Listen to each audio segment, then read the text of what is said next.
salita. Ayaw po namin lumabas ng bulwagan ito nang hindi niyo po hinihipo ang aming puso. Kaya Lord, kami po ay nagpapakumbaba sa inyong harapan. Kami po ay lumuluhod. Kami po, Panginoon, ay nananalangin na kami po ay pangusapin ninyo, kami po ay tatagpuin ninyo. Panginoon, salamat po sa ginawa ninyo sa Krus na Kalbaryo. Dahil dito, kami po ay nagkaroon ng pag-asa. Dahil dito, Panginoon, kami po ay nagkaroon ng assurance na kami po, Panginoon, ay nandito, papiling ninyo at palang araw makakasama ninyo sa kalangitan. Lord, we offer you this morning, we offer you, Panginoon, ang pag-uusapan namin, ilagay niyo lang po ako sa inyong likuran. Ako po ay hindi magaling, tanging kayo lamang ang magaling. Sa inyo namin po binibigay ang papuri, pasasalamat, kaluwalhatian sa pangalan ni Jesus. Amen and amen. Yan. Tayo po lahat mga kapatid ay makakaupo na po. Hello, Mike. Alam niyo po mga kapatid, ang bilis-bilis po ng panahon. Tama mo ba? Di ba parang kapapasko lang kahapon, parang kahapon lang nagkaroon tayo ng mga Christmas party sa mga company natin, dito sa church, at sa ibang lugar na mga pinabibilangan natin, ngayon December na naman. At nararamdaman na naman natin ang simoy ng hangin. Nararamdaman niyo na ba ang simoy ng hangin? Di ba medyo lumalamig na naman? Sa panahon natin ngayon, medyo lumalamig na naman. Hindi na ganong kainit, masarap nang matulog, masarap na magstay sa bahay, at talagang ramdam na natin ang Pasko. And kapag nararamdaman natin ang Pasko, marami sa atin dito ang naiisip na ang regalo.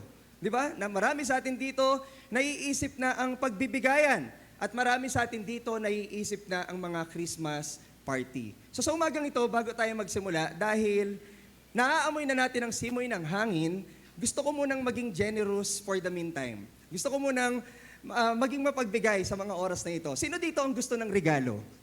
Aba, ang dami nagtaas. May dalawa kagad na nagtaas dito. Sige, Ate Kat, halika dito. Gusto mo ng regalo? Halika. Magbibigay muna tayo ng regalo bago tayo magsimula sa mga oras na ito. Ate Kat, halika dito.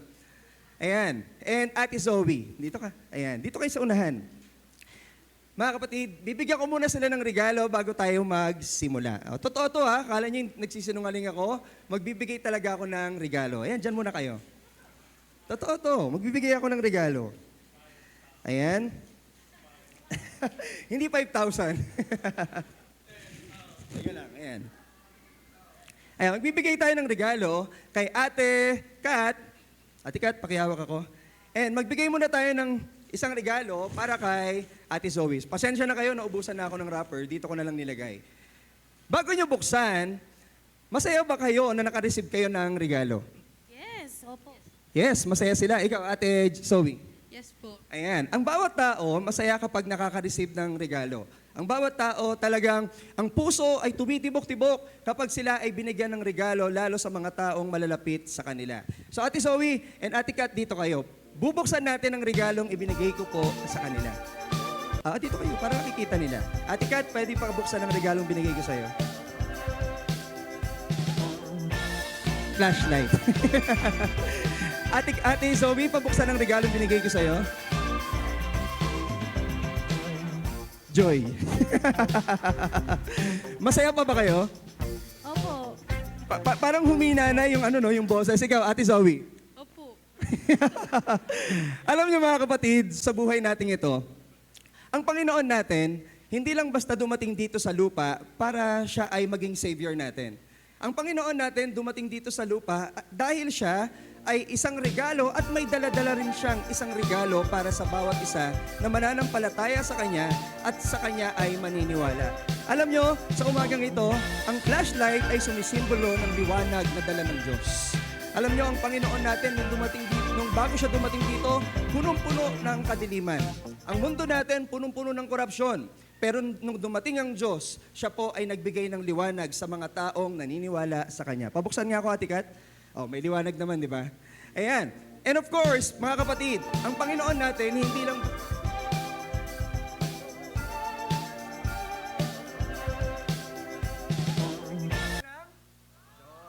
Masaya ka naman, di ba? Alam niyo mga kapatid, ang Panginoon natin, nakakatuwa. Dahil sa Paskong ibinigay niya, Dahil sa kanyang kapanganakan, nagbigay po siya ng kagalakan. At itong kagalakan na to, hindi makukumpara ng kahit na sinong tao sa bawat bagay sa mundong to. Actually, may gusto pa akong ibigay na isang regalo eh. Kaya lang, hindi ako nakahanap ng ticket. Alam niyo po ang bibigay kong isang regalo? Victory Liner ticket. Papunta sa kung saan ng probinsyang gusto nyo. Pero joke lang yun. Alam niyo ba kapatid, ang Panginoon natin, wait lang, dyan lang kayo. Ang Panginoon natin, hindi lang basta nagbigay ng joy, hindi lang basta nagbigay ng liwanag, nagbigay din po siya ng victory sa atin nung siya po ay ipinanganak sa lupa, nung siya po ay dumating dito sa lupa. O palakpakan naman natin si Ate Kat, Ate Soyo, huwag mo na kayong malis, bibigyan ko talaga kayo ng tunay na regalo. Ayan. Ayan, amin na yung mga gamit, akin yan. Akin yan. Alam niyo, sa buhay natin ito, sa panahon natin ngayon, napakarami ng taong nag-iisip ng regalong ibibigay nila, lalong-lalo na malapit nang dumating ang Kapaskuhan. Marami sa atin dito nararush na. Marami sa atin dito nag-worry na. Marami sa atin dito hindi na alam kung saan kukuha ng kanilang mga pambili ng regalo para sa kanilang mga inaanak, para sa kanilang mga katrabaho, para sa kanilang mga ka-churchmate, and etc. Marami na sa atin dito ang naka-Christmas rush. Tama ho ba mga kapatid? Pero alam nyo, ang tunay na Kapaskuhan na ibinigay ng Diyos para sa atin, na nagbigay ng liwanag, nagbigay ng kagalakan, nagbigay ng katagumpayan, ay binibigyan tayo ng kapahingahan ngayong Kapaskuhan. Ang Panginoon natin nagbibigay ng Christmas rest para sa atin. Gusto niyo na ba ng rest? Amen. Kaya sa umagang ito, mga kapatid, ang title natin, Christmas Rush or Christmas Rest. Basahin po natin ang Isaiah chapter 9, verses 1 to 7. Basahin natin, paghahari ng prinsipe ng kapayapaan. Ngunit napawi na ang dilim sa bayang matagal nang namimigati. Noong mga nakaraang araw, inilagay niya sa kahihiyan ang lupain ng Sebulun at ang lupain ng Neftali. Ngunit sa panahong darating, dadakilain niya ang lupain ito. Daanang papunta sa lawa, sa ibayon ng Jordan, sa Galilea ng mga hentil. Nakakita ng isang maningning na liwanag ang bayang matagal nang lumalakad sa kadiliman. Sumigat na ang liwanag sa mga taong naninirahan sa lupaing balot ng dilim. Pinasigla mo ang kanilang pagdiriwang. Dinagdagan mo ang kanilang tuwa. Nagagalak sila na parang panahon ng anihan. At parang mga taong naghahati-hati sa nasamsam na kayamanan. Verse 4, sapagkat binali mo ang pamatok ng kahirapan at mga bigatin sa kanilang balikat ay pinasan. Pamalo ng mga api, iyong binali, tulad sa Midian ng ginapi. Ang panyapak ng mga mandirigma at ang lahat ng kasuotang tigmak sa dugo ay susunugin. Verse 6, sapagkat isinilang ang isang sanggol na lalaki para sa atin, ibibigay sa kanya ang pamamahala at siya ay tatawaging kahangahangang tagapayo, makapangyarihang Diyos, walang hanggang Ama, prinsipe ng kapayapaan. Alam niyo po mga kapatid, ang Isaiah chapter 9, this is a prophecy of the coming Messiah. This is the prophecy of the coming Jesus. Si Jesus po ay darating sa panahon po ng New Testament. At itong Isaiah, ito po ay nanggaling sa Old Testament. Nang panahon po nito, mga kapatid, sila po ay nakakaharap ng matinding pagsubok sa Israel. At ang bansa nila ay punong-puno ng mga kapigatian, punong-puno ng kaguluhan, punong-puno ng mga nakapalibot ng mga malalakas na kaaway. At maraming tao, mga kapatid, ay nararush sa buhay nila noong mga panahon pong iyon. Pero sa gitna po ng kanilang kalagayan, sila po ay binigyan ng pag-asa mula sa mensahe ni Isaias. So mga kapatid, ito pong mensaheng ito ay nagbigay ng pag-asa sa kanila na ang Panginoong Hesus ay darating, bibigyan silang muli ng kapayapaan, bibigyan silang muli, mga kapatid, ng mga kaginhawaan. Alam niyo, sa buhay natin ito, lalo ngayong darating na Pasko, katulad ng sabi ko sa inyo kanina, marami sa atin ang naki-Christmas rush. Di ba? Ano po ba yung mga bagay na nagbibigay sa atin ng Christmas rush? Ilan sa atin dito may regalo na ba sa darating na Christmas party ninyo? Meron na ba kayong regalo sa darating na Christmas party ninyo? Baka ilan sa atin dito wala pa. O ilan sa atin dito, mga kapatid, ang na-receive na ang 13th month pay? Ilan sa atin dito ang na-receive na ang 13th month pay? Hindi pa. Siguro ilan sa atin dito naka-receive na nung November. Yung ilan sa atin dito marireceive pa lang ngayong December. O ilan siguro sa atin dito bago pa man na-receive, ubus na. Di ba? Ilan sa atin dito bago pa man na-receive, alam na kung saan patutunguan at alam na kung saan ibabayad. So dumarating tuloy sa pagkakataon sa atin bilang isang Kristiyano na nagugulumihanan tayo. Dumarating tuloy sa pagkakataon sa atin bilang isang Kristiyano na hindi na natin alam kung paano natin isi-celebrate itong Pasko nang talagang merong kagalakan, nang talagang merong kasiyahan, nang talagang merong maayos na patutunguhan. Alam nyo, para tayong mga Israelita, medyo magulo ang isip natin, medyo madilim, medyo hindi natin alam, medyo hindi natin alam kung saan tutungo. Pero alam nyo po, mga kapatid, sa dami ng ating kinabibisihan ngayong Kapaskuhan, for sure, marami ang napapagod. Napapagod na ba kayo? Umamin kayo, ilang Christmas party na ang naatinan ninyo? Simula December 1. Ilang Christmas party na? November pa nga lang meron ng Christmas party eh. Di ba? Sa company, sa church, at kung saan pa man, hindi masama. Pero naniniwala ako, marami sa atin ang napapagod. Di ba? Marami sa atin ang, alam niyo yun, bago pa man dumating ang Pasko, fresh ka nung November, pagdating na Pasko, hindi ka na fresh. Di ba? Hindi ka na okay. Kasi nga, napagod na tayo. Ang pagdating ng Kapaskuhan, mga kapatid, ipinapakita ng Diyos sa atin, gusto niya tayong bigyan ng kapahingahan. Ang mga Israelita, gusto niyang bigyan ng kapahingahan. Ganon din kayo. Sa darating na Kapaskuhan, sabi ng Diyos sa iyo, kapatid, huwag kang masyadong magpakapagod. Huwag kang masyadong magpaka-worry.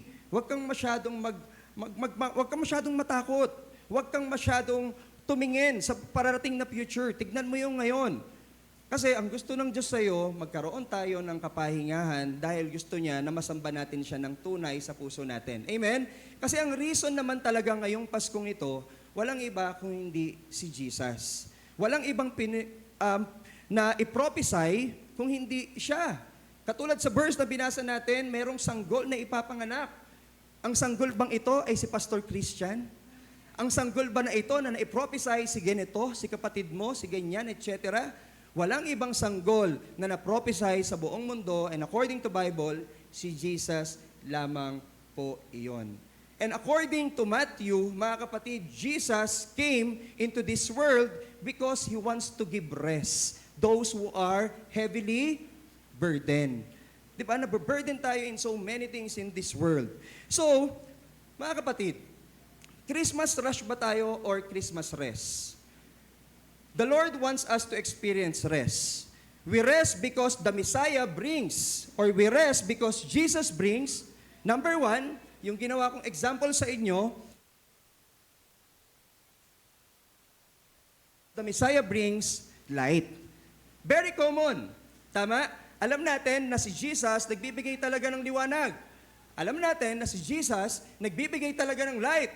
But many people forget yung liwanag na naibibigay ni Jesus pagdating ng Kapaskuhan. Bakit? Because there are so many uncertainties na dumarating bago pa man magpasko. Kaya tuloy ang ilan kumakanta na sa atin, sana ngayong Pasko. O, di ba kumanta na kayo? Di ba? Ang ilan naman sa atin dito, hindi na tulad ng ang Pasko ko katulad dati. Hindi na masaya ang Pasko kasi hindi na katulad ng dati. Na ikukumpara natin yung Pasko natin dati sa Kapaskuhan na darating. Di ba? Napupuno tuloy tayo ng kadiliman sa ating isipan. Basahin natin ang Isaiah chapter 9, verse 2. Nakakita ng isang maningning na liwanag. Tignan niyo to. Bago pa man sabihin ni Isaiah ang mensahe sa mga Israelita, ang mga Israelita po ay nakakita na ng liwanag. Nakakita na sila ng hope. Basahin nyo, nakakita ng isang maningning na liwanag, ang bayang matagal nang lumalakad sa kadiliman. So matagal na silang lumalakad sa kadiliman, At dahil doon sa mensahe na paparating, may liwanag po silang nakikita. Nakikita niyo po ba ang Pasko na liwanag na paparating para sa inyo? Magsabi nga na amen? Ang hina ah. Pakisabi nga sa katabi mo, may liwanag ang Pasko. Hindi lang sa Meralco. Okay. So mga kapatid, sa verse po na binasa natin, ipinapakita po na ang mga tao noon ay namumuhay sa kadiliman. Pero may liwanag na paparating mula kay Jesus. Alam niyo po, ang dilim, ang kadiliman, ito po ay sumisimbolo sa maraming bagay sa buhay natin. Sa paparating na Pasko. Una, mga kapatid, pwedeng ito maging simbolo, kasalanan. Ayaw na nating mag-celebrate ng Christmas kasi ang alam natin, tayo ay makasalanan. May nagawa tayong sin from the past. Maaaring kahapon, merong isang kasalanan na nagbigay ng pagkalugmok sa'yo. Maaaring nung November, merong isang kasalanan na hanggang ngayon, dala-dala mo pa rin. Maaaring nung noon, merong isang kasalanan na hanggang ngayon, pinaglalaroan mo pa rin. So, tayo ay nababalot sa kadiliman. At dahil doon, alam niyo po, ang kadiliman, inilalayo tayo niyan sa kaliwanagan. Ang kadiliman, kapag tayo ay nabuhay dyan, inilalayo tayo dyan para makita natin yung liwanag na pwedeng ibigay ng Diyos para sa atin. Hindi lang yon. Minsan, nagbibigay sa atin ng kadiliman sa buhay natin, this Christmas, is yung mga pagkalito. We are confused. Tunay bang Kristiyano ako? Bakit hindi ako marunong sumunod sa Diyos? Bakit hindi ako nakikinig sa mga taong nagbibigay ng rebuke sa akin? Bakit hindi ako nakikinig sa mga taong gumagabay sa akin? Di ba, we are very confused sa mga bagay or sa identity natin bilang isang Kristiyano. At tayo, mga kapatid, ay dahil doon nabubuhay sa kadiliman. Hindi lang yon, minsan nawawalan pa tayo ng pag-asa. Di ba? Alam nyo, marami, hindi lang dito, may mga tao akong nakausap na hanggang ngayon, bago magpasko, walang trabaho. Di ba? At dahil doon, nawawalan sila ng pag-asa. Para saan pa na magse-celebrate ako? Wala naman akong trabaho. Di ba? Para saan pa na magse-celebrate ako? Malayo yung pamilya ko sa akin. Para saan pa magse-celebrate ako? Yung kamag-anak ko nandun sa ibang bansa. Para saan pa na magse-celebrate ako? Wala namang taong mga nakakaalala. Pag-asa. Di ba? Dahil doon nawawalan tayo ng pag-asa. Pero, mga kapatid, pinawi po ni Jesus ang dilim sa mga Israelita noon at naniniwala ako na papawiin ni Jesus ang mga kadiliman na nasa isip natin ngayon, na nasa buhay natin ngayon. Di ba? Sa kanyang katotohanan, sa kanyang kaliwanagan, pinawi niya po ang mga bagay na nagbibigay sa atin ng kadiliman. Ang liwanag na dala ni Jesus ay nagbibigay ng kalinawan. Di ba? Parang isang kwarto na madilim. Tapos meron kang isang bagay na hinahanap. Sino dito ang madalas naghahanap ng suklay? Laging nawawala ang suklay. Di ba, pag madilim ang bahay, pag nawawala ang suklay, hindi natin basta yan makikita. Pero pag binuksan mo ang ilaw or nagliwanag, hahanapin natin pero makikita natin. Alam niyo po mga kapatid, ang kadiliman parang ganito ang itsura. Next slide please. Ang kadiliman parang ganito ang itsura, isang tunnel. Si Jesus, siya yung nasa dulo na nagbigay ng liwanag. Di ba? Ito yung mga uncertainties, nandito yung mga kasalanan, pero dahil may isang Jesus na nagbibigay ng liwanag, alam mo na may patutunguhan ka. Di ba? Alam mo na may pupuntahan ka. Alam mo na after all ng paglalakad mo at paghihirap mo, makakarating ka doon sa isang lugar na alam mong maliwanag. Nagkakaintindihan tayo? How many of us here are now walking in the darkness? Ilan po sa atin dito ang naglalakad sa kadiliman ngayon? Kapatid, gusto kong ipaalala sa inyo na may liwanag na dala ang Diyos ngayong Kapaskuhan. May liwanag siyang dala sa iyo. Huwag kang mawalan ng pag-asa. Because light is against the uncertainties of life.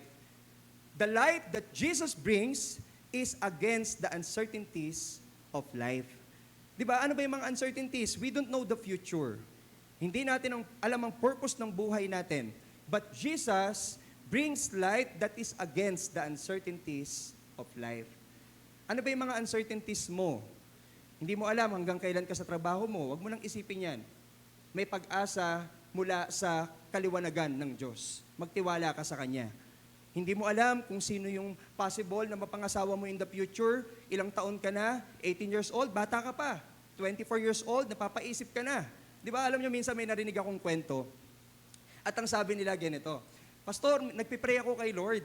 Kahit 18 years old pa lang ako, nagpipray na ako, Lord, sana, balang araw, pinapanalangin ko ang mapapangasawa ko, tall, dark, and handsome. Matangkad, Lord, 6'5". Tapos, Lord, with brown eyes. Tapos, Lord, gusto ko siya ay talagang makisig, matalino. 18 years old ka nun. Dumating ngayon ng 24 years old. Sabi mo, Lord, 24 years old ako. Sige, hindi na 6'5", 5'10 na lang, okay na yon. Hindi na 6'5", Lord, 5'10 na lang. Kahit hindi na rin brown eyes, Lord, kahit black eyes na lang, okay na. Okay na yun, tatanggapin ko na, Lord. Lord, kahit hindi ganun katalinuhan, basta masipag, Lord, okay na, tatanggapin ko na. Dumating ka na ngayon ng 36 years old. Di ba? Hindi mo na alam. Lord, sige na nga, kahit 5'2 na lang, okay na, Lord. Tapos, Lord, kahit hindi na black eyes, basta may mata, okay na yon. Di ba? Sasabihin mo, Lord, kahit hindi na ganun katalinuhan, basta mahal ako, Lord, okay na yon. Dumating ka na ngayon ng 46 years old.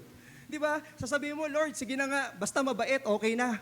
Hindi ka na nanghihingi. Alam nyo, hindi natin minsan alam ang pwedeng mangyari in the future. Di ba? Hindi natin alam kung ano yung mga bagay na darating sa atin. Diyos lang ang nakakaalam. So we need to trust Him, we need to surrender to Him, and we need, mga kapatid, na maniwala doon sa nabibigay na pag-asa ng kaliwanagan na ibibigay niya sa buhay natin. So mga kapatid, napakarami nating prayer sa Diyos. Napakarami nating hinihingi sa Diyos tuwing Pasko. Di ba? Ang dami nating hinihingi. Lord, sana dumating si Genetos ngayong Pasko. Hindi dumating. Sasambahin mo pa rin ba ang Diyos?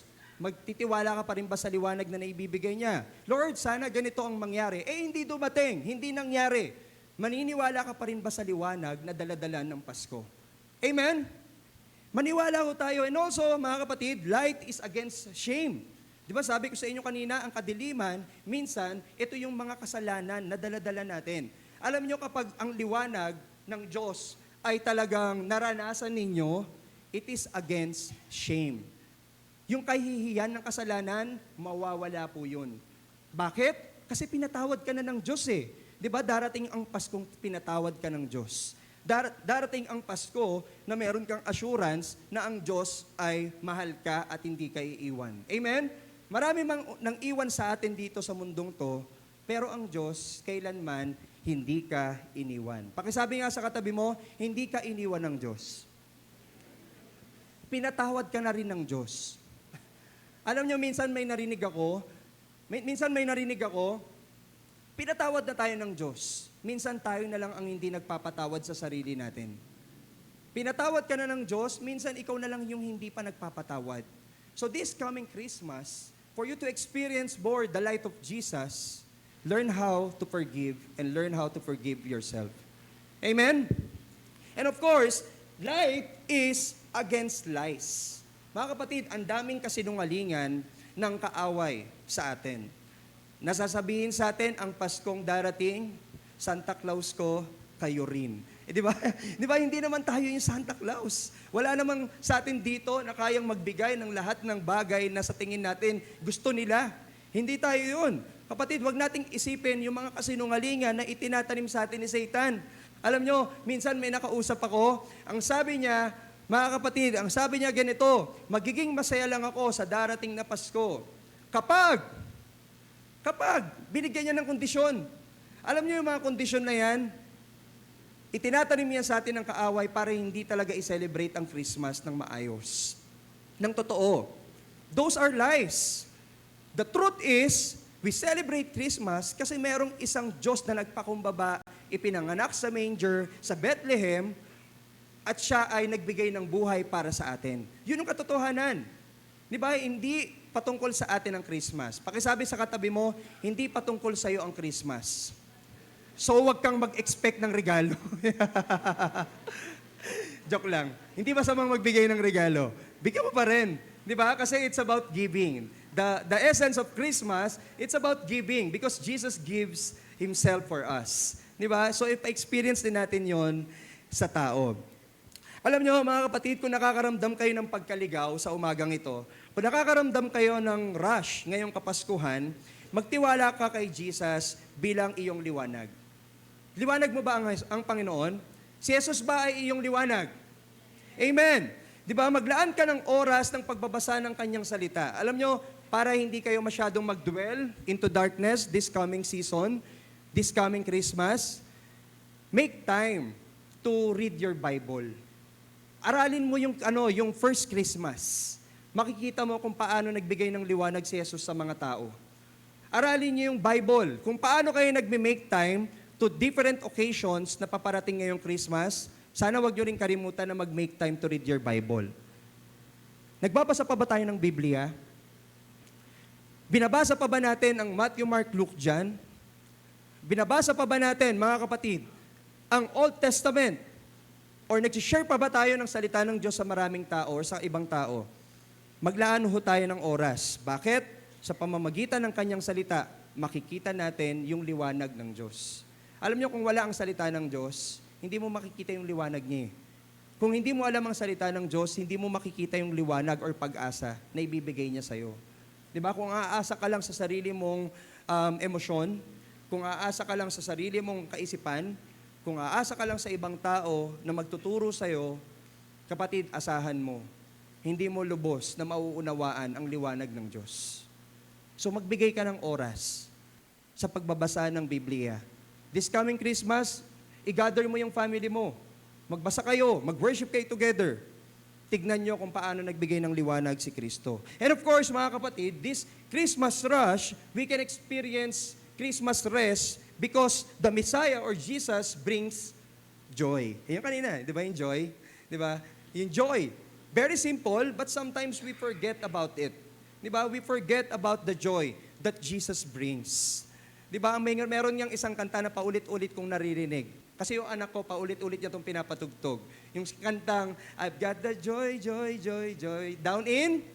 Oh, di ba? Mga galing kayo sa Sunday school. Di ba? Yung joy na pupunta sa puso natin kapag kilala natin ang Diyos. Kapag hindi mo siya kilala, talagang hindi yan mapupunta dito sa puso mo. Di ba? Pag hindi mo kilala si Jesus, talagang mararanasan natin ang kadiliman. Pero if you have joy from Jesus, na meron kang intimate relationship, maniwala ka or sa hindi, may experience mo yung joy that cannot be compared to anything into this world. Ito, tanong ko sa inyo, mga kapatid. Naikumpara nyo na ba yung joy na naibigay ng Diyos sa tao? Naikumpara na natin, pero ang tanong ko, mas matimbang ba ang joy mula sa tao or mula sa Diyos? Mula sa Diyos. Bakit? Kasi yung tao, pwede kang ma-fail niyan eh. Di ba? Magalak ka ngayon, bukas galit ka na dyan. Di ba? Magalak ka ngayon kasama siya, bukas iinisin ka na niyan. Magalak ka ngayon na nandyan siya, pero bukas magkakamali yan, ayaw mo na sa kanya. Pero yung joy na bibigay ng Diyos, hindi siya nagbago. Di ba? Yung joy na binigay niya because He loves you, yung joy na binigay niya because He cares for you, hindi nagbago mula noon, ngayon, at hanggang sa kinabukasan. Basahin ko muna sa inyo ang verse 3. Basahin ko sa inyo, mga kapatid. Pinasigla mo ang kanilang pagdiriwang. Tignan mo tignan nyo ito, mga kapatid. Pinasigla mo ang kanilang pagdiriwang, dinagdagan mo ang kanilang tuwa, nagagalak sila na parang panahon ng anihan. Anong nararamdaman nyo nung na-receive nyo yung 13th month? Tanong ko nga sa inyo, anong nararamdaman nyo nung na-receive nyo yung 13th month? Naramdaman ko, Pastor, magpariband. Magpariband. Tignan nyo mga katabi nyo. Tignan nyo kung sino na-rebanded dyan. Pag nakapagpariband na yan, may 13th month na yan. Pastor, nararamdaman ko, gusto kong maging masaya. Ibili ito ng mga bagay na nagbibigay ng kasiyahan sa akin. Pastor, talagang tuwan-tuwa ako. Kasi after how many months nung hinihintay ko, nandito na yung 13th month ko. Pastor, after how many months na nagtrabaho akong maigi, eto na, buo na siya, Pastor. Alam nyo, yung feeling na na-receive nyo, yung 13th month nyo, ganun din po yung feeling ng mga Israelita. Tignan nyo to, mga kapatid. Ano sabi doon? Nagagalak sila ng parang panahon ng anihan. At parang mga taong naghahati-hati sa masamsam na kayamanan. Meron pa silang inani this time? Wala. Pero ano yung na-receive nila? Ano yung marireceive nila? Yung promise of hope. Yung promise na darating si Jesus. Anong naramdaman nila? Nagalak. Naramdaman nila yung galak na parang nag-receive sila ng mga bagay na inaani nila. Kapatid, tuwing darating ang Pasko, ako po ay 32 years old na. Alam niyo po, aaminin ko, nung ako po ay bata pa, nung magkakasama pa po kami ng isang pamilya ko, tapos nandyan si Papa, masaya ako na nare-receive ko yung mga regalo mula sa mga ninong, ninang, tapos masaya ako na tuwing Pasko, may bago akong sapatos. Di ba? Masaya tayo niyan. Di ba tuwing Pasko, masaya tayo na nagsusuot tayo ng mga bagong damit, pupunta tayo sa mga bahay-bahay, or ako lang ba pumupunta? Pumupunta tayo sa mga kamag-anak natin, masaya tayo. Alam niyo, na-realize ko, dapat pala, maliban dun sa mga kasayahan na nararamdaman natin, maging masaya ka rin, maging magalak ka rin, dahil si Kristo, mga kapatid, dumating sa'yo. Imagine niyo ang buhay niyo ngayon nang walang Diyos.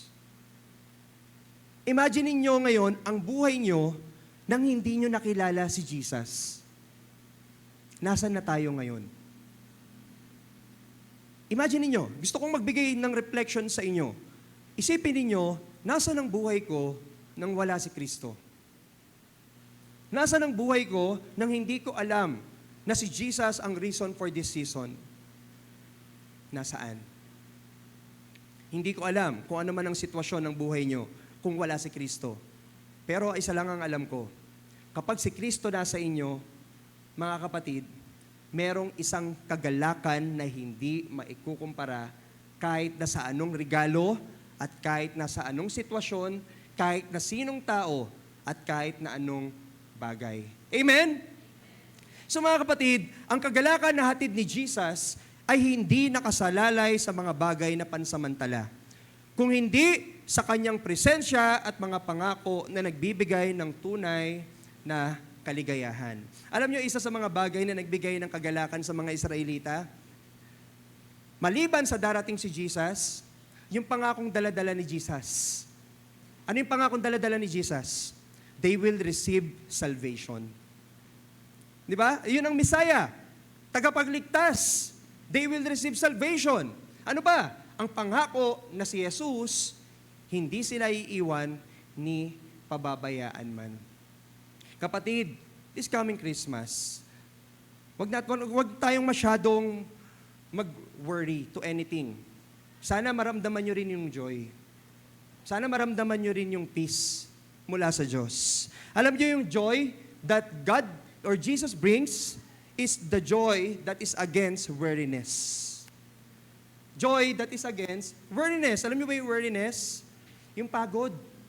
Di ba, katulad ng sabi ko sa inyo kanina, tinanong ko kayo, sino dito sa atin ang maraming pagod na? Ang pagod na. Kapag naranasan mo yung joy, kahit na nagsisilbi ka in your family, cooking food for the Christmas, kahit gagawa ka ng buko salad na pang 3 linggo, di ba, hindi ka mapapagod because you have a joy from Jesus. Di ba, kahit nagluluto ka ng spaghetti na aabot na hanggang January, di ba, hindi ka mapapagod because you have a joy from Jesus. Di ba, na alam mo na itong Christmas na to, nag-celebrate ako because of Jesus. Di ba? Because of Jesus. Hindi lang yon, mga kapatid. The joy that Jesus brings is against bitterness. Sino dito sa atin ang bitter? Bago pa man dumating ang Pasko. Sino dito ang bitter? May kagalit pa. Si kapatid, ganito. Nagpipray ako kay Lord ng magandang buhay, pero si kapatid, ganito, siya naka-receive. Sino dito bitter? Di ba, instead na maging masaya tayo for them, and instead na mag-celebrate tayo for them because they are successful in their lives, nagiging bitter tayo, dapat ako yan eh. Di ba, dapat ako yung nasa sitwasyon niya. Dapat ako yung niligawan niya. Dapat ganyan, dapat. Alam niyo yung word na dapat, nagkukos yan para maging bitter ka. Yung word na dapat, nagkukos yan para hindi tayo maging masaya. At yung, mga kapatid, yung word na bitterness, hindi yan, sa pagkain pa nga lang eh. Di ba? Pag ang pagkain mapakla, mapait, ayaw natin. Ang bitterness, kapag mapait ang Pasko mo, asahan mo hindi ka magiging masaya. Hindi ka magiging magalak. So, look unto Jesus because He will give you joy. That is against bitterness. Bitter ka pa ba? May kagalit ka pa ba? Tignan mo ngayon katabi mo, hanggang ngayon ba, hindi mo pa yan napapatawad kasi hindi siya naghugas ng platong inutusan mo? Di ba? Hanggang ngayon ba yung katabi mo, hindi pa binibigay yung regalong gusto mo? Hanggang ngayon ba yung katabi mo, mga kapatid, hindi pa tinutupad yung wishlist mo? Yung wishlist mo ba naman hanggang 10 eh? Ang hirap naman nun, kapatid. Hanggang ngayon ba, bitter ka pa rin? Hanggang ngayon ba, bitter ka pa dun sa kakaibigan mo or sa ka-churchmate mo or katrabaho mo last year na nakipag-exchange gift sa'yo? Sabi mo, Pastor, nag-exchange gift kami last year. Tapos, ang usapan namin, 400, 500, Pastor. 500 nga, Pastor, usapan namin for exchange gift. Tapos, ang na-receive ko, pang 200, hindi ko pa rin mapatawad, Pastor. Pastor, nakita ko na 200 lang yung product. Bakit, Pastor? Kasama ba dun yung pamasahe? Kasama ba dun yung gift wrapper? Kasama ba dun yung ganito, Pastor? Alam niyo ba, kapatid, hindi tayo magiging masaya kung bitter tayo. Let's learn how to enjoy the joy of Jesus. Alam niyo kung hindi niyo matututunang i-enjoy 'yon, I promise you, hindi kayo magiging masaya. Yung Pasko niyo, sasabihin niyo sana matapos na. Ang sasabihin niyo ngayong Pasko, sana mabilis tong matapos tong buwan na to, ngayong December na to. December 6 pa, ano pa lang ba? December 8? Ano ba ngayon? 8? December 8 pa lang. Tapos gusto nyo nang tapusin? Kapatid, let's learn to enjoy the joy of Jesus. And of course, the joy that Jesus brings is the joy that is against the rush of life. Di ba? The joy that Jesus brings is the joy that is against the rush of life. Masyado ba tayo nagmamadali in many things? Dapat ngayong taon na to, nakabili na ako ng bahay. Dapat ngayong taon na to, nakabili na ako ng kotse. Dapat ngayong taon na to, nakapag-asawa na ako. Dapat ngayong taon na to, ganito na yung savings ko. Dapat ngayong taon na to, dapat. Puro tayo dapat. Kapatid, if you experience the joy of Jesus, you will learn how to be contented. Makukontento tayo pa lang sa love niya, and the rest will follow. Di ba? Makukontento ka na sa love ni Jesus, mahal ka ng Lord, masaya ako doon. Pastor? Mahal ako ng Lord, masaya ako doon, Pastor. Bonus na lang kung mahal ako ng ibang tao. Di ba? Bonus na lang kung may mga taong may care pa sa akin. Bonus na lang, Pastor, kung nandyan yung mga taong mahal ko. Ang mahalaga, mahal ako ng Diyos. Kapatid, pakisabi ulit sa katabi mo, mahal ka ng Diyos. Alam niyo yung joy na pwede nating maranasan sa Paskong to, kapag talagang seryoso ka that you will celebrate this Christmas na si Jesus ang focus mo, para kang isang bata na nakapagbukas ng isang regalo. Minsan may napanood ako, mga kapatid, isang bata na nakapagbukas ng regalo, alam niyo kung ano laman? Pansit Canton. Di ba? Ang laman, Pansit Canton. Yung batang yon, sobra yung galak niya, kahit Pansit Canton lang yung na-receive niya. You know why? Kasi ang mahalaga sa kanya yung nagbigay. Ang mahalaga sa kanya kung sino yung nagbigay. Sino yung nagbigay niya? Sa kanya? Mga magulang niya. Kapatid, whatever you will receive this Christmas, don't look at the gift. Look at the giver. Look at Jesus. Kasi if you will look at Jesus, you will experience and you will learn how to be contented and you will learn how to experience the joy from Jesus. Amen? Amen. So mga kapatid, make space for joy this Christmas. Wag lang yung puro kung anong bagay. Make space. Instead of focusing on material things, celebrate the true gift. The true gift, the giver, si Jesus mismo. Let's celebrate Him. Share His joy with others by giving, share His joy by forgiving, and share His joy by serving. Di ba? Ulitin ko, mga kapatid. Share the joy of Jesus by giving. Alam niyo, ang sarap magbigay. Lalo na kung magbibigay ka coming sa puso mo. Ang sarap din mag-forgive. And ang sarap din mag-serve. Diba? Share His joy with others by giving, forgiving, and serving. Alam nyo, ang mga three kings, nung sila ay pumunta kay Jesus, nung ipinanganak si Jesus, unang ginawa nila, they bow down, they give to Jesus, and they serve Jesus. And of course, mga kapatid, hindi lang yun eh. Hindi lang basta may ibibigay sa atin ng Christmas, yung light, yung joy. The Christmas also will give us victory. Alam niyo ba yon, mga kapatid? Yung Christmas, nagbigay talaga siya ng victory sa atin 2,000 years ago. So, the Christmas, we will experience rest, Christmas rest, because Jesus brings victory. Tagumpay. Hindi ba kayo masaya? Alam niyo, ang bawat tao na nagtatagumpay sa buhay, bawat team, bawat basketball players na nananalo, na nagtatagumpay, nagiging masaya. Hindi ba kayo masaya na matagumpay tayo? Magsabi nga ng amen? Di ba masaya tayo? Kasi merong isang Jesus na nagbigay ng tagumpay sa atin 2,000 years ago, na hindi na tayo matatakot sa death, na hindi na tayo matatakot na kung saan tayo pupunta after death, na hindi na tayo matatakot na balang araw baka sa purgatorio ako mapunta, na hindi na tayo matatakot na baka sa impyerno tayo mapupunta. Naging matagumpay na tayo because of what Jesus did on the cross. And because of Jesus na ipinanganak sa manger, na nagpakumbaba para sa atin at minahal ka. Kapatid, Jesus gives victory. This Christmas, we will experience rest kasi may victory na tayo. Victorious na tayo. Basahin ko muna sa inyo ang 9 verse 4. Basahin ko muna. Paki-next slide please. Nandyan ba? Yung PowerPoint. Ayan. Sapagkat binali mo ang pamatok ng kahirapan. Tignan niyo yun ha. Sa English, ang nakalagay dito, pamatok, anong English niyan? Yoke. Alam natin ang yoke, di ba? Ang yoke ay ginagamit ng mga kalabaw, ng mga farmers, para kapag merong mga mabibigat na mga dalahin or mga finarm nila, inani nila, isasabit nila yung yoke dun sa mga kalabaw, tapos hihilain ng kalabaw yon para madala dun sa patutunguhan nila. Sabi dito, sapagkat pinali mo ang pamatok ng kahirapan. Meron palang yoke na nagbibigay ng kahirapan sa mga Israelita. Meron din nagbibigay ng kahirapan sa atin, ng yoke, ng pamatok. At mga bigaten, tignan nyo to, at mga bigaten sa kanilang balikat ay pinasan. Tignan nyo yung ginawa ni Jesus ha. Tignan nyo yung ginawa ng paparating na si Jesus. At mga bigaten sa kanilang balikat, anong ginawa? Pinasan. Alam nyo, dito ko na-realize yung verse na, come to me, yung because my yoke is easy. Di ba? Dito ko na-realize lalo yung verse na yon.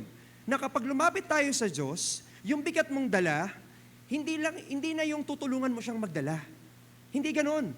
Yung kapag lumapit ka kay Jesus, isinurrender mo lahat ng buhay mo sa Kanya, ano man yung problema mong dala-dala, ano man ang nasa isip mong punong-puno, kapag ibinigay mo sa Diyos, kapatid, hindi lang basta kasama mo siyang nagdadala. Si Jesus mismo, yung kumuha nun. Si Jesus mismo, ang kumuha nun, isinampas sa sarili niya. Alam mo kung nasan ka? Alam mo kung nasan ka? Nasa balikat niya. Nakapatong ka. Nandun ka. Kaya nararanasan nyo mga kapatid, kapag isinuko mo lahat sa Diyos, wala ka nang nararamdaman na kung ano eh. May peace ka na. Kasi dinala na ni Jesus. Diba? Dala-dala niya na. Binuhat ka na niya. Nilagay ka niya sa balikat niya. Tapos sabi dito, pamalo ng mga api, iyong binali na. Tulad sa Midian na iyong ginapi. Alam nyo, kung hanggang ngayon, ikaw ay alipin ng kaaway dahil paulit-ulit kang nahuhulog sa tukso ngayong taon na to, ipapaalala ko lang sa'yo, merong Jesus na nagbigay na ng tagumpay sa'yo. Kung hanggang ngayon, hindi ka pa rin nakakapag-overcome sa kasalanan na paulit-ulit mong ginagawa, kapatid, papaalala ko lang muli sa'yo, meron ng Jesus na nagbigay ng kalakasan sa'yo at kapangyarihan to overcome the sins of this world. Hindi ikaw, hindi sa sarili mong kakayanan, pero merong Jesus na nagpasan sa'yo para tulungan ka. Pakisabi sa katabi mo, matagumpay ka na. Pakisabi sa katabi mo.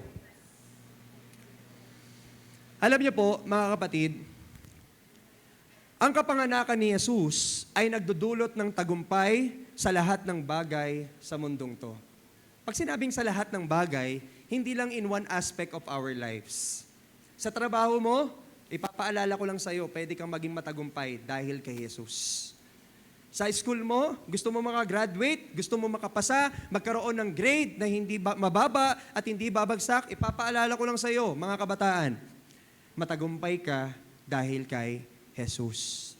Sa mga nagtatrabaho dito, sa mga kumpanya, tapos feeling ninyo, merong ibang mga katrabaho ninyo na parang mas sila pa yung pinopromote kesa sa inyo, papaalala ko lang sa iyo, kapatid, ang Diyos kasama mo, matagumpay ka dahil kasama mo siya.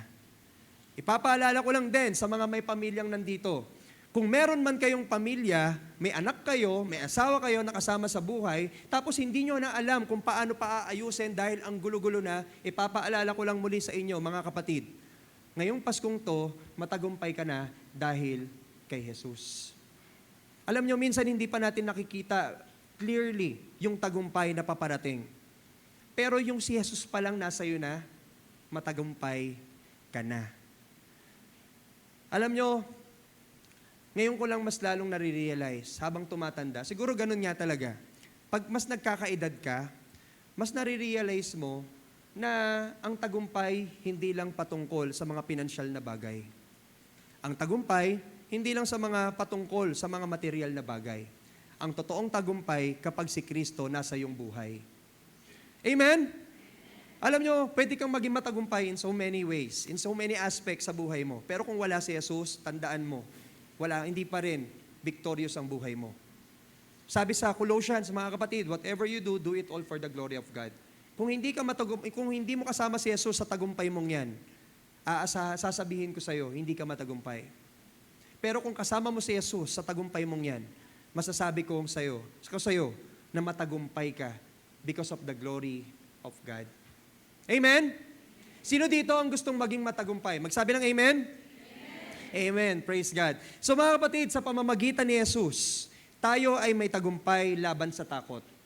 Sa pamamagitan ni Jesus, tayo ay may tagumpay laban sa alalahanin.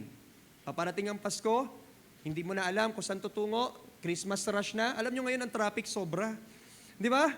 Ang traffic sobra kahapon, dumiyay kami from Better Living to Better Living, 3 oras. Ang Better Living ngayon, 3 oras. Di ba? May nakita nga akong post doon sa Doña Soledad. Sabi nila, huwag ka nang magpasko sa labas, matulog ka na lang. Kasi nga sobrang traffic. Di ba? Kasi Christmas rush na. Sobra tayong nai-stress. Sobra tayong naiinis. Sobra tayong natatakot, nag-aalala. Kasi nag-uunahan na tayo sa maraming bagay. Kapatid, unahin mo muna maging matagumpay kay Jesus bago sa maraming bagay na yan. Amen? Palakpakan naman natin ang Diyos, di ba? Mga kapatid, kung feeling mo, ikaw din ay talunan sa kung ano man ang aspeto ng buhay mo, tandaan mo, matagumpay ka na dahil kay Jesus. Kung ikaw man ay nasa kadiliman sa panahon ngayon, papaalala ko sa iyo, ikaw din ay matagumpay na dahil kay Jesus. Dahil siya ang nagbigay ng tunay na kaligtasan at kapayapaan sa buhay nating ito. Basahin ko ang Romans chapter 8, verse 37. We are more than conquerors through Christ, who loved us. Ang ganda, no? Ang ganda ng verse. You are a conqueror. You are a warrior. You are a child of God. You are a friend of God. Huwag mong kakalimutan yan, mga kapatid. Matagumpay ka na ngayon pa lang dahil kay Jesus. So whatever burdens or struggles you are facing this season, ibigay po natin yan sa paanan ni Jesus. And rest in the victory of Jesus. Rest in the victory He has already won for you. Ang sarap sa pakiramdam na nasa side tayo ng tagumpay. Alam mo, sa buhay natin ito, dalawa lang yan. Sa side ng talunan, sa side ng matagumpay. Nasang side ka ngayon, kapatid? Nasang side ka ngayong Paskong to? Nasa side ka ba ni Jesus na nagbigay sa iyo ng katagumpayan? O nasa side ka ng kaaway na patuloy kang ilalagay sa katalunan? Sa umagang ito, mga kapatid, alam nyo, etong 3 to na inaral natin, yung we can experience this Christmas rest because of what Jesus brings, yung light, yung hope, yung victory, lahat ng yan, kung hindi natin ibabalik sa Diyos, hindi rin tayo magiging matagumpay. Or hindi rin tayo, mga kapatid, patuloy na mararanasan si Jesus sa buhay natin. So whatever light you experience right now mula sa Diyos, whatever joy na na-experience mo sa Diyos, at kung ano man yung victory na naranasan mo sa kung anong aspeto mo sa buhay, give it all for the glory of God. Basahin ko lang sa inyo, mga kapatid, yung verse 6. Basahin ko lang sa inyo yung verse 6, ha? Sabi doon, sapagkat isinilang ang sanggol na lalaki para sa atin, ibibigay sa kanya ang pamamahala at siya ay tatawaging kahangahangang tagapayo, makapangyarihang Diyos, walang hanggang Ama, prinsipe ng kapayapaan. The real reason for this season is Jesus. So give it all to Him. The real reason for this season is Jesus. So let's surrender our lives to Him. Kung sa buong taon na to, simula January, hindi mo na surrender ang buhay mo kay Jesus, this is the right time. This is the reminder na kailangan nating ibigay muli ang puso natin at ang buhay natin kay Jesus. Ito bang Christmas na to ay Christmas rush for you or Christmas rest for you? Kung Christmas rush for you, choose rest. Choose Christmas rest by focusing on Jesus, the real reason for this season. And now, this Christmas season, let's pause, let's reflect, and let's rest on Him. Instead of rushing, let's celebrate the Messiah who brings true peace, joy, and victory. Tayo pong lahat ay saglit na manalangin. Panginoon naming Yesus, salamat po sa liwanag na daladala ninyo. Salamat po, Panginoon, dahil nung ikaw po ay ipinanganak sa mundong to, may regalo na kami natanggap. Dahil ikaw po ang naging aming kaligtasan. Ikaw po ang nagligtas sa aming mga kasalanan. Pero Lord, mas lalo kami nagpapasalamat dahil hindi lang basta kaligtasan ang dinala ninyo. Dinala nyo pa ang liwanag sa buhay namin na punong-puno ng kadiliman. Dinala mo pa ang kagalakan sa puso namin na punong-puno ng mga pag-aalala. At dinala mo pa ang tagumpay sa amin, na sa buhay namin lagi kaming talo, Panginoon. Pero dahil sa iyo, kami po ay nagiging matagumpay. Panginoon, dalangin ko sa mga oras na ito, nawa, hindi lang namin naranasan ang paparating na Pasko. Nawa, hindi lang namin maranasan na makareceive ng regalo. Nawa, hindi lang namin maranasan, Panginoon, ang makasama namin ng pamilya, nagsasaya kami, may mga Christmas party kami. Nawa mas maranasan namin, Panginoon, Ikaw, aming Diyos.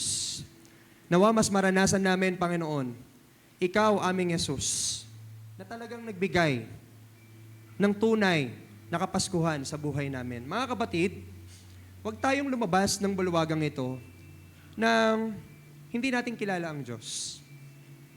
Nawa, mga kapatid, nangusap sa inyo ang Panginoon. Nawa, sa mga oras na ito, makita natin ang kahalagahan ni Jesus sa atin. At kung wala pa si Jesus sa buhay mo, kapatid, tanggapin mo siya. Sabi sa Biblia, mga kapatid, nangungusap sa iyo ang Diyos. Kumakatok sa iyo ang Diyos. Hinihintay ka niya na buksan mo ang iyong puso at papasukin siya.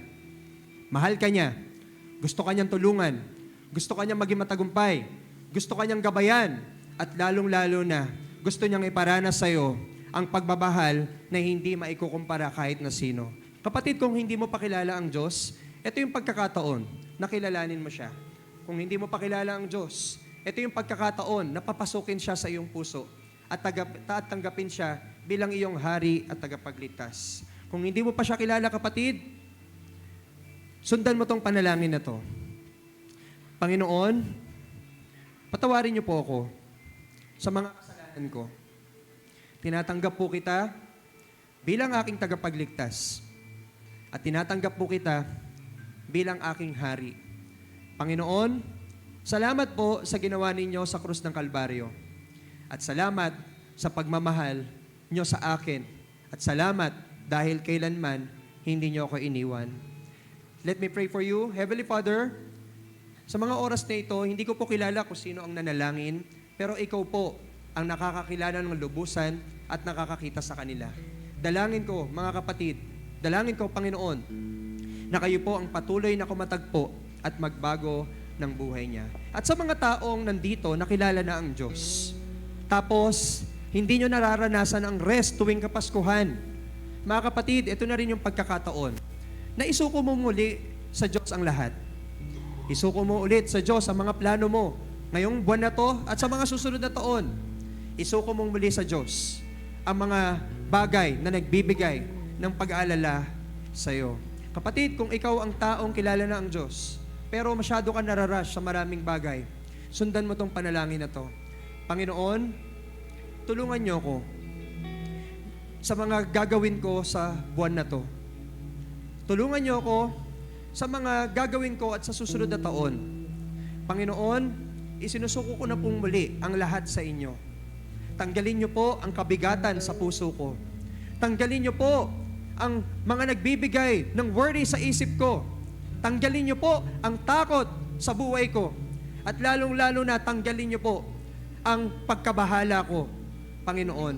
Panginoon, muli isinusuko ko po ang buhay ko sa inyo at muli ako ay tunay na sasamba sa inyo ngayong Kapaskuhan.